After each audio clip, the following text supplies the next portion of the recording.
Buenas noches, mi nombre es Mario Alberto García López, soy estudiante del tercer semestre, pertenezco a la plantilla de la Universidad Abierta y a Distancia de México y estoy en la carrera de Ingeniería en Telemática.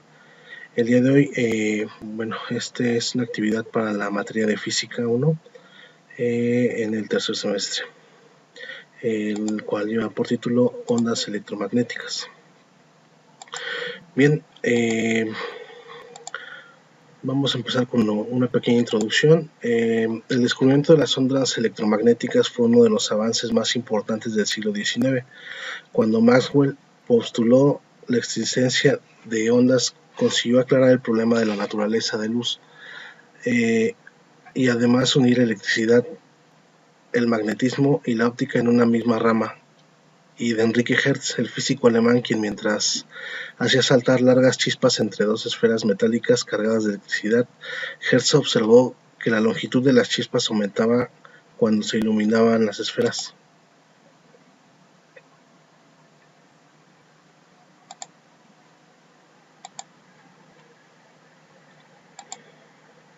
Bien, el primer tema sería ondas y espectro electromagnético.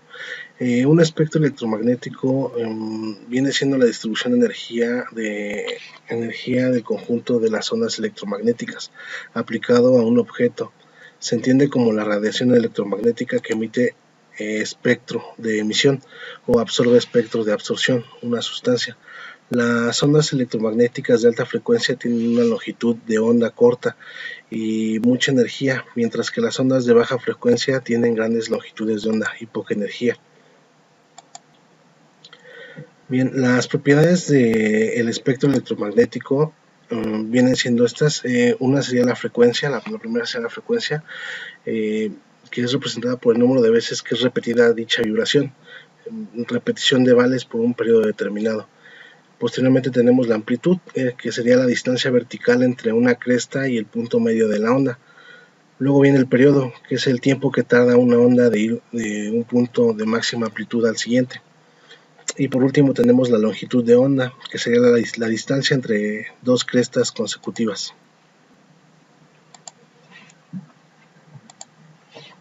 La energía electromagnética es una longitud de onda particular, lambda, en el vacío, que tiene una frecuencia asociada y una energía fotónica. Se puede expresar en términos de cualquiera de estas variables que están relacionadas mediante ecuaciones, las cuales vamos a ver a continuación. Sería la primera es C es igual a F por lambda, o lo que es lo mismo, lambda es igual a C dividido entre F. Por la otra sería E es igual a H por F, o lo que es lo mismo es igual a HC entre lambda. Bien, la longitud de una onda del espectro electromagnético se representa por medio de la letra griega lambda, y su valor se puede hallar empleando la siguiente fórmula matemática. Tenemos que es lambda es igual a C dividido entre F, donde lambda sería la longitud de onda expresada en metros. C sería la velocidad de la luz en el vacío. Esta tiene una constante que es de 300.000 kilómetros por segundo. Y por último tendríamos la F, que sería la frecuencia de onda expresada en Hertz. Bien, las radiaciones electromagnéticas se clasifican en base a su longitud de onda, en ondas de radio, microondas, infrarrojos, visible, ultravioleta, rayos X y rayos gamma. Tenemos, por ejemplo, las ondas de radio, que serían las ondas que ocupamos habitualmente para escuchar emisoras de radio. Posteriormente tenemos los infrarrojos, que bueno, ahorita con la tecnología, ahorita podemos incluso proyectar el teclado a través de los infrarrojos. Y bueno, tenemos lo que serían las ondas de microondas, las antenas, ¿no? de radio. Tenemos los rayos X, que son muy utilizados en la medicina para cuando, por ejemplo, nos llegamos a fracturar. Y por último tenemos los rayos gamma. Estos también se ocupan un poco en la medicina, en enfermedades de cáncer o detección de cáncer y de males cancerígenos.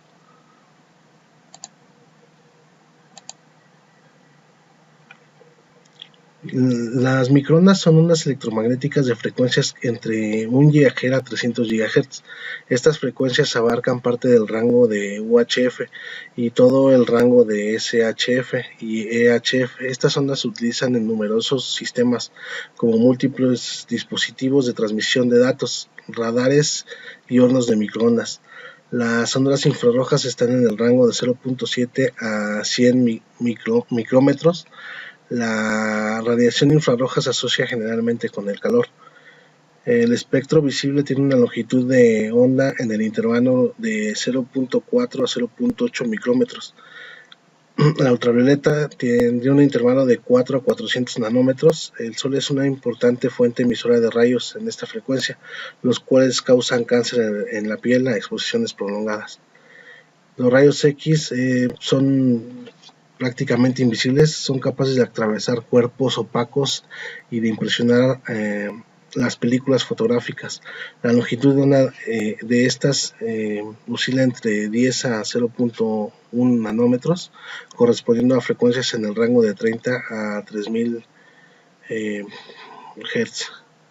Los rayos gamma, producidos generalmente por elementos radioactivos o procesos subatómicos como la aniquilación de un par de positrón-electrón. Este tipo de radiación de tal magnitud también es producido en fenómenos astrofísicos de gran violencia. El otro tema que voy a desarrollar serían las microondas en la industria. Bueno, este es un poco más sencillo, de explicar para mí. En la actualidad, el empleo de sistemas de microondas es importantísimo y sus aplicaciones incluyen control de tráfico aéreo, navegación marina, control de misiles, aviación, telecomunicaciones, entre otros. En el control aéreo se utilizan prácticamente en las antenas giratorias, que son antenas que están girando todo el día, todo el tiempo, manteniendo así la constante monitorización de los vuelos, ¿no? Es así como van monitorizando los vuelos y van ellos mismos indicándole o dando indicaciones a los pilotos de por dónde deben aterrizar. En las telecomunicaciones las microondas se utilizan cada vez más utilizando antenas repetidoras necesarias a lo largo de un camino o trayecto de comunicación. Bueno, aquí actualmente ocupamos ya mucho lo que son las telecomunicaciones para cualquier cosa, ¿no? Ahorita actualmente, se utilizan hasta para enviar algunos comandos no sé, se me ocurre a dispositivos electrónicos que pueden encenderse y apagarse, ¿no? Mediante ondas electromagnéticas.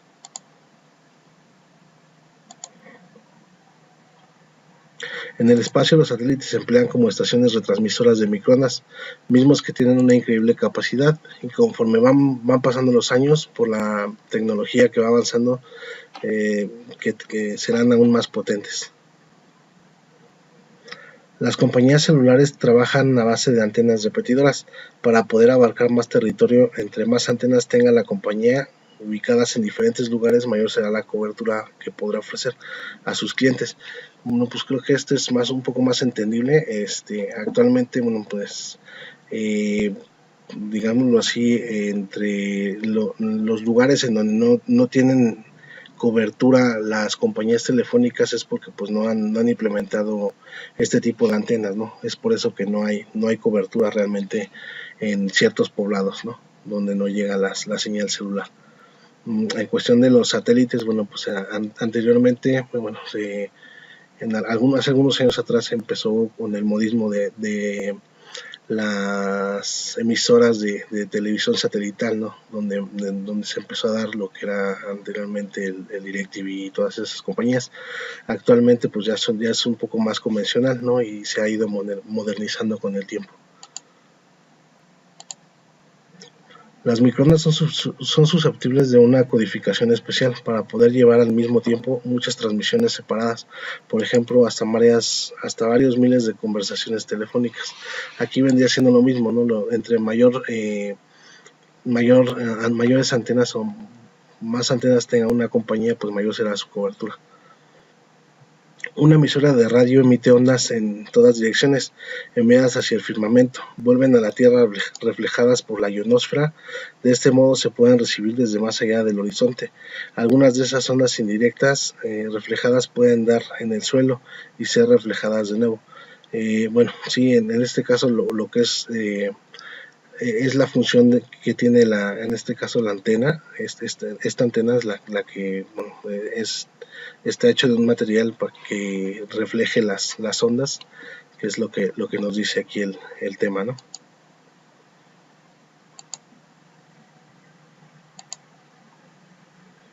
Y bueno, por mi parte sería todo, ya nada más sería la bibliografía y bueno, pues gracias.